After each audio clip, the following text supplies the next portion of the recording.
തൃശൂർ പൂരം പഴയ പെരുമയോടെ നടത്തുമെന്ന് കേന്ദ്രമന്ത്രി സുരേഷ് ഗോപി. തൃശൂർ ജില്ലാ കലക്ടറേറ്റിൽ പ്രത്യേക അവലോകന യോഗം ചേർന്നു. യോഗത്തിൽ ബന്ധപ്പെട്ട വകുപ്പുകളുടെയും പ്രതിനിധികളുടെയും നിർദ്ദേശങ്ങൾ സ്വീകരിച്ചു. രാവിലെ 10 മണിയോടെ ആരംഭിച്ച യോഗത്തിൽ കളക്ടർ, കമ്മീഷണർ, പെസോ ഉദ്യോഗസ്ഥർ തുടങ്ങി ദേവസ്വം ഭാരവാഹികളും ബന്ധപ്പെട്ട വകുപ്പുകളുടെ പ്രതിനിധികളും പങ്കെടുത്തു. ജില്ലയിലെ മന്ത്രിമാരും ഓൺലൈൻ മുഖേന യോഗത്തിന്റെ ഭാഗമായി. തൃശൂർ പൂരം നടത്തിപ്പുമായി ബന്ധപ്പെട്ട് നിലനിന്നിരുന്ന പ്രശ്നങ്ങൾ യോഗത്തിൽ ചർച്ചയായി. യോഗത്തിൽ ഉയർന്ന നിർദ്ദേശങ്ങൾ കേന്ദ്രമന്ത്രി പീയൂഷ് ഗോയലിന് സമർപ്പിക്കും.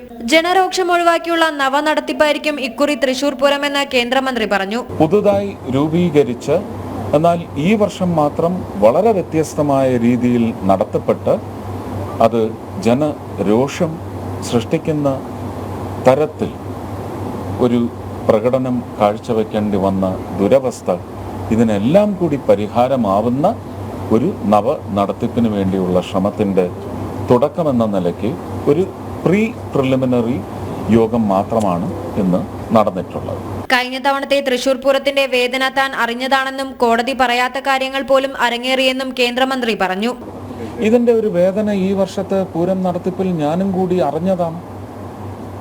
അത് പരിഹരിക്കാൻ വേണ്ടി വന്നപ്പോൾ നേരിട്ട ബുദ്ധിമുട്ടുകൾ നിങ്ങൾ ആരും കണ്ടില്ല. അപ്പോൾ ഇതിനി വിട്ടുകൊടുക്കാൻ സാധിക്കില്ല. ഇത് കോടതി പറയാത്ത, കോടതി നിർദ്ദേശിക്കാത്ത, കോടതിയുടെ അറിവിലില്ലാത്ത ചില excessive exercise of unlimited power was at display, which pained me.